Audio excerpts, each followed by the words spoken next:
Hi friends, welcome to my channel. आज हम बनाने जा रहे हैं आंवला की मीठी चटनी। ये खाने में बहुत ही टेस्टी होती है। आप किसी भी तरह की चाट बनाने में इसको यूज़ कर सकते हैं। तो चलिए बनाना शुरू करते हैं। यहाँ मैंने 200 ग्राम आंवला लिया है। इसको अच्छे से धोकर साफ़ कर लिया है। अब हम इसको बॉईल करेंगे। मैंने आंवले को कुकर में डाल दिया है। अब मैं 1 गिलास पानी डाल रही हूँ। हमको इतना पानी रखना है कि आंवले आधे पानी में डूब जाए। चलिए इसको बॉईल करने रखते हैं। कुकर की 3 से 4 सीटी लेनी है ताकि आंवला अच्छे से गल जाए। मैंने कुकर से आंवले को निकाल दिया है। अब इसको ठंडा होने देते हैं। आंवले के पानी को हमको फेंकना नहीं है, उसको हम बाद में यूज़ करेंगे। मैंने यहाँ 150 ग्राम गुड़ लिया है और 50 ग्राम चीनी ली है। अब मैं इसमें 1 बाउल पानी डाल रही हूँ। आप चाहें तो 200 ग्राम गुड़ भी ले सकते हैं। अब हम इसको गर्म होने रख देते हैं। इसको मीडियम आंच पर बॉईल करना है। इसको एक उबाल आने तक ही बॉईल करना है। ये देखिए कितने अच्छे से उबाल आ गया है। अब हम इंडक्शन को बंद कर देते हैं और इसको ठंडा होने रख देते हैं।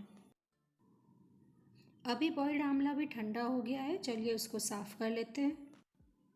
आंवला कितने अच्छे से बॉईल हुआ है। देखिए सारी कलियां कितने आराम से निकल रही हैं। और हर आंवले के अंदर ही एक बीज होता है जिसको हमको निकालना रहता है। इस तरह से हमने सारे आंवले के अंदर से बीज निकाल दिए हैं। मिक्सर जार में आंवले की कलियां डाल देंगे और जो हमने गुड़ बॉईल किया था उसको भी मिला देंगे। अब हम दोनों को मिलाने के बाद इसको एक बार ग्राइंड कर लेते हैं। अभी ये अच्छे से पिस गया है। अब हम इसको एक छन्नी से छान लेंगे। अगर गुड़ में कोई गंदगी होगी तो वो इससे निकल जाएगी, या फिर आंवला का कोई पीस अगर नहीं पिसा होगा तो वो निकल जाएगा। ये देखिए मोटा पिसा हुआ आंवला रह गया है। इसको दोबारा ग्राइंड करके छान लेंगे। अभी मैंने सारा मिक्सर छान लिया है। अब हम इसको गर्म होने रखते हैं। इसको मीडियम आंच पर ही बॉईल करें। चटनी मुझे गाढ़ी लग रही है। जो उबले हुए आंवले का पानी बचा उसको हम इसमें मिला देते हैं। आप अपने अकॉर्डिंग इसकी कंसिस्टेंसी रख सकते हैं। इसको ज़्यादा पकाना नहीं है, बस एक बॉईल आने तक गर्म करना है। देखिए एक बॉईल आ गया है। अब हम गैस को बंद कर देंगे। हम इसमें कुछ मसाले ऐड करेंगे। तो सबसे पहले हम डालते हैं 1/4 spoon red chilli powder, 1/4 spoon garam masala, 1/4 spoon धनिया पाउडर, 1/4 स्पून सफ़ेद नमक, 1/4 स्पून काला नमक, 1/4 स्पून जीरा पाउडर। सारे मसाले मिलाकर एक बार बॉईल कर लेते हैं और फिर हम इसको ठंडा होने के लिए रख देते हैं।